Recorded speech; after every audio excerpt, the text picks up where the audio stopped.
नमस्कार साथियों, मैं आपका परमेंद्र सिंह काव्य प्रसंग में आपका हार्दिक स्वागत करता हूं। आज मैं आपके लिए लेकर आया हूं पोलिश भाषा के कवि तादेउश रूज़ोविच की कुछ कविताएं। इन कविताओं का अनुवाद अशोक वाजपेयी और रेनाता चेकाल्स्का ने किया है और यह पुस्तकाकार वाणी प्रकाशन द्वारा हमारे और अंधेरे के बीच इस पुस्तक में प्रकाशित हुई हैं। इसमें 4 पोलिश कवियों की कविताएं हैं। आइए सुनते हैं तादेउश रूज़ोविच की ये कविताएं। कविताएं शुरू करूं इससे पहले मेरा आपसे निवेदन, यदि आपने अब तक काव्य प्रसंग को सब्सक्राइब नहीं किया है तो इसे सब्सक्राइब कर दें, अपने मित्रों के साथ शेयर करें और अपनी कीमती राय से हमें अवगत कराने का कष्ट करें। इससे हमें और बेहतर सामग्री का चयन करने में मदद मिलेगी। कविता का शीर्षक कवि वोदका क्यों पीते हैं। कवि वोदका क्यों पीते हैं? पीते हैं क्योंकि जानते हैं उनके अंदर क्या घुसा बैठा है। कवि वोदका क्यों पीते हैं? पीते हैं क्योंकि जानते हैं उनके अंदर क्या घुसा बैठा है और अब भी उनके अंदर से क्या बाहर आ सकता है। पीते हैं क्योंकि सुनते नहीं हैं जो दूसरे उनसे कहते हैं, और वह भी जो कहते हैं अपने से खुद।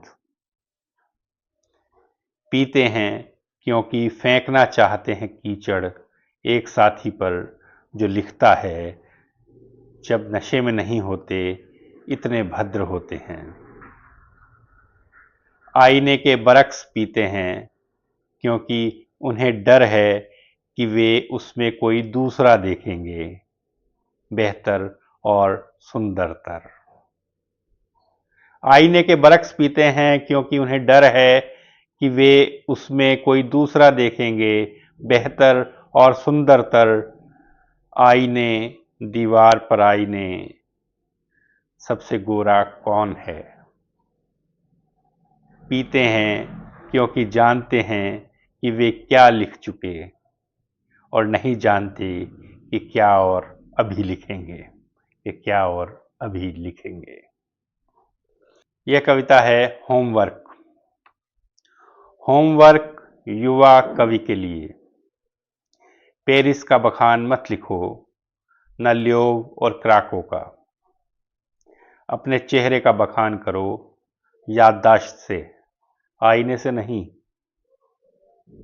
आईने में तुम गलती कर सकते हो, सच और उसके प्रतिबिंब में। बखान मत करो फरिश्ते का, आदमी का बखान करो। बखान मत करो फरिश्ते का, आदमी का बखान करो जिसके पास से कल तुम गुजरे थे। बखान करो अपने चेहरे का, मुझसे साझा करो उसके बदलते भावों को। मैंने नहीं पढ़ा है पोलिश कविता में कोई अच्छा आत्मचित्र। मैंने नहीं पढ़ा है पोलिश कविता में कोई अच्छा आत्मचित्र। इस कविता का शीर्षक है घास। मैं उगाती हूँ दीवारों के कोनों पर। मैं उगाती हूँ दीवारों के कोनों पर, जहाँ वे जुड़ती हैं, वहाँ जहाँ वे मिलती हैं, वहाँ जहाँ वे धनुषाकार होती हैं।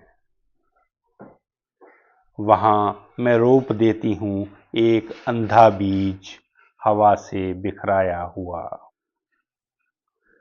धीरज से फैल जाती हूँ खामोशी की दरारों में। धीरज से फैल जाती हूँ खामोशी की दरारों में। मैं प्रतीक्षा करती हूँ दीवारों के धराशायी होने और धरती पर लौटने की। धीरज से फैल जाती हूँ खामोशी की दरारों में। मैं प्रतीक्षा करती हूँ दीवारों के धराशायी होने और धरती पर लौटने की। तब मैं ढांप लूंगी नाम और चेहरे। तब मैं ढांप लूंगी नाम और चेहरे। और ये अंत में समकालीन प्रेम कविता के लिए एक प्रारूप। हालांकि सफेद का सबसे अच्छा बखान भूरे से होता है, चिड़िया का पत्थर से, सूरजमुखी दिसंबर में। पुराने समय में प्रेम कविताएं देह का बखान करती थीं, इसका या उसका, उदाहरण के लिए बरौनियों का। हालांकि लाल का बखान किया जाना चाहिए भूरे से, सूर्य का वर्षा से, पोस्त के फूल नवंबर में, रात में होंठ। सबसे मूर्ख बखान रोटी का बखान है भूख का, उसमें है आर्द्र छिद्रमय केंद्र, एक उष्ण अंतरंग, रात में सूर्यमुखी, मातृका की बेले के उरोज, उधर जंघाएं।